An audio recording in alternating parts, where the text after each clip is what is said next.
Road पे खड़ा कर देते हैं इंसान को ला करके। इंसानियत नाम की कोई चीज़ नहीं रह गई है। मेरे बच्चों के सिर पर जो छत है वो भी छिन जाएगी। राधे, जय श्री कृष्ण दोस्तों, कैसे हो आप सब? आए पापा अच्छे होंगे, मैं भी ठीक हूँ और मेरे बच्चे भी ठीक हैं। फ्रेंड्स, आप लोगों से मुझे एक हेल्प चाहिए, प्लीज़ मेरी मदद कर दो उस चीज़ में। मैं बहुत परेशान हूँ, बहुत ज़्यादा मेरा दिमाग काम नहीं कर रहा है कि मैं क्या करूँ। इसलिए मैं ये वीडियो बना रही हूँ कि आप लोगों से ना मुझे सुझाव चाहिए और हेल्प चाहिए। प्लीज़ जितने लोग भी मथुरा के हैं, आसपास के हैं, वो मेरी मदद कर सकते हैं इस चीज़ में। और उससे पहले मैं आपको बता दूँ प्रॉब्लम क्या है कि यहाँ आप लोगों को पता है, यहाँ मैं कई महीनों से मैं यहाँ पे रह रही हूँ और ये भी मैंने आप लोगों को बता दिया है कि मैं किराया विराया थोड़ा सा ऐसे ही चल रहा है। मतलब आप लोग समझ सकते हो, जब इनकम का कहीं से सोर्स नहीं होता है तो ये सारी प्रॉब्लम्स आना लाजमी है और आती ही आती हैं। कुछ कुछ खर्चे तो ऐसे निश्चित हैं कि वो तो होने ही होने होते हैं, जैसे कि क्यूटी की स्कूल की फ़ीस, वो तो जानी ही जानी, उसमें कुछ नहीं हो सकता। मकान का किराया हो गया, उसमें कुछ नहीं हो सकता है, तो ये तो जाना ही जाना है।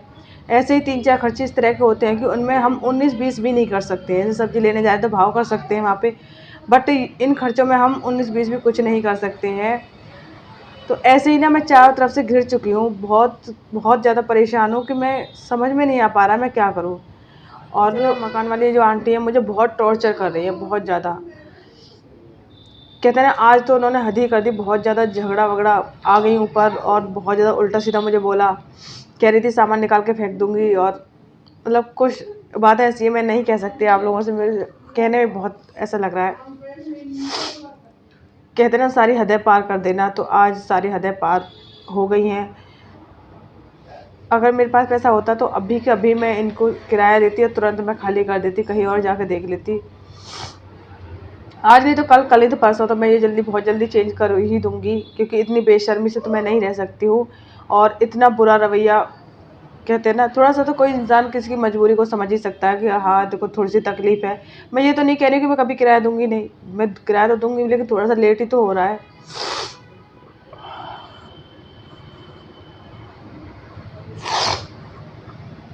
तो मैं ना आप लोगों से सिर्फ एक हेल्प चाहती हूँ कि जो लोग मथुरा के हैं, मुझे प्लीज़ कोई एक अच्छा सा रूम बता दें। जिस जानकारी में आप लोगों के होंगे, बहुत सारे मथुरा के लोग हैं जो मेरे वीडियो देखते हैं, मुझे पता है, कमेंट्स आते हैं तो पता चलता है मुझे कि वो लोग मथुरा से हैं। तो ये आप लोग मेरी हेल्प कर सकते हो इसमें, क्योंकि मैं एक अकेली 2 बच्चों को लेकर कहाँ कहाँ रूम ढूंढूँ। ये रूम भी मुझे बड़ी मुश्किल से मिला था, बहुत ज़्यादा टाइम लगा था इस रूम को ढूंढने में। कहते हैं ना, किसी बिना किसी की हेल्प के कुछ नहीं हो पाता है, बहुत प्रॉब्लम आती है। अगर किसी से हेल्प हो जाती है तो वही काम एक जो है ना आसान हो जाता है। तो इसीलिए मैं चाहती हूँ कि जितने लोग मथुरा से हैं और जो मेरी वीडियो देखते हैं, प्लीज़ मुझे ना कोई एक ऐसा घर बताओ। मतलब घर नहीं चाहिए मुझे पूरा, मुझे सिर्फ एक कमरा चाहिए, चाहे कितना भी छोटा कमरा हो, और एक कमरा चाहिए मुझे। किचन विचन की मुझे कोई ये नहीं है कि अलग से किचन हो या कुछ हो, मुझे कोई ज़्यादा सुविधाएं नहीं चाहिए।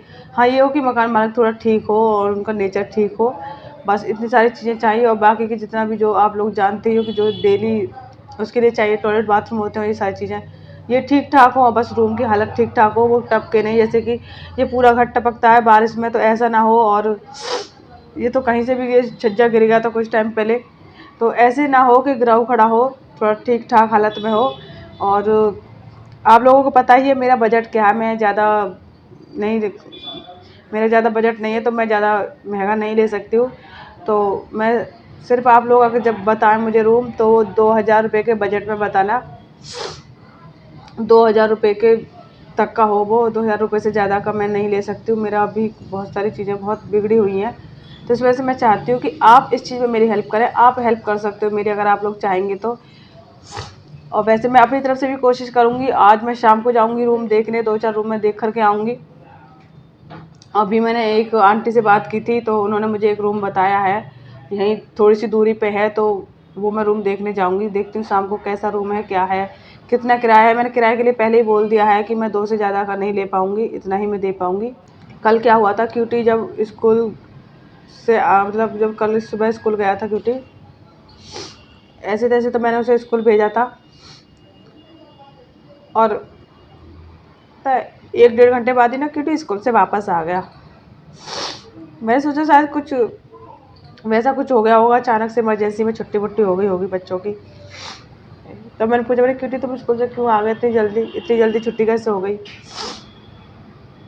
तब क्यूटी ने बताया कि मम्मा फीस नहीं जमा की है ना, इसलिए ना मुझे वापस भेज दिया।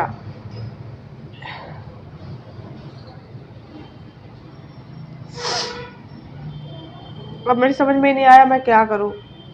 इसको दोबारा स्कूल भी नहीं भेजने का मन हुआ कि अभी तो इसको स्कूल से लौट आया, मैं किस मुँह से इसको स्कूल भेज दूँ। मेरी हिम्मत नहीं हो पाई कि मैं इसके साथ जाऊँ स्कूल में। मतलब मैं क्या तो जवाब देती, अगर मैं जाती भी तो मैं क्या जवाब देती वहाँ स्कूल में जा कर के।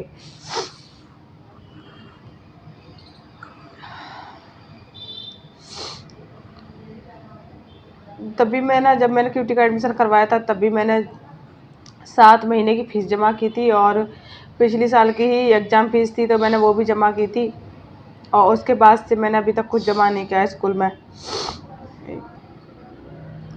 आप लोगों को पता है मैंने क्यूटी का जो एडमिशन किस हालत में करवाया था, कैसे कैसे करवाया था। मैंने अपना मंगलसूत्र जो है गिरवी रखा था, तब जाके मैंने क्यूटी का एडमिशन कराया। उसकी स्कूल फॉर्म, इसको स्कूल यूनिफॉर्म और जो है उसका कोर्स वगैरह, किताबें वगैरह सारी चीज़ें मैंने तब जाके ला के दी थी। और फिर उसके बाद में जो थोड़े बहुत पैसे बचे थे वो घर खर्च में हो गए। अब घर में भी तो मैं बच्चों को भूखा नहीं मार सकती हूँ। अब कुछ नहीं है बच्चों के लिए, मैं ऐसा तो नहीं है बच्चों के लिए देखो बहुत मालपुआ खिला रही हूँ, बस वही रूखी सूखी रोटी सब्जी है, लेकिन वो भी बच्चों को नहीं दूँ तो क्या करूँ, मार दूँ थोड़ी ना दूंगी बच्चों को, बताओ। मैं रोटी सब्जी तो मुझे देनी पड़ेगी, और वैसे भी जिंदा रहने के लिए इंसान को रोटी सब्जी तो चाहिए ही चाहिए, वो तो हाल में चाहिए ही चाहिए।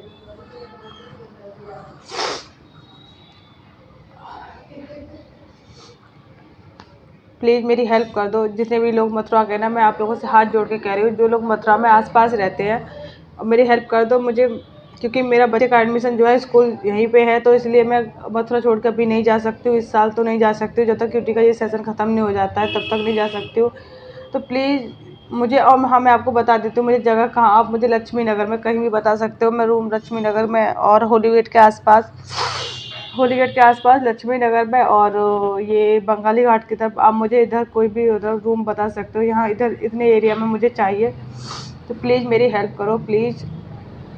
बहुत ज़्यादा मैं ना बहुत परेशान हूँ इस समय, मेरा दिमाग बिल्कुल भी काम नहीं कर रहा है कि मैं क्या करूँ क्या नहीं करूँ, कुछ भी मेरे समझ में नहीं आ रहा है। अब तक ना मैंने सिर्फ टीवी में, सीरियल में, फिल्मों में ही देखा था कि मकान मालिक ऐसे भी होते हैं कि सामान निकाल के फेंक देते हैं। मुझे लगता था कि एक्स्ट्रा दिखाते हैं, बहुत ज़्यादा कुछ भी दिखा देते हैं फिल्मों में तो खैर, लेकिन रियल लाइफ में कभी ऐसा देखा नहीं था कि सचमुच में मकान मालिक ऐसे होते हैं कि सामान निकाल के भी फेंक देते हैं घर से बाहर बिल्कुल, और रोड पे खड़ा कर देते हैं इंसान को ला करके। इंसानियत नाम की कोई चीज़ नहीं रह गई है।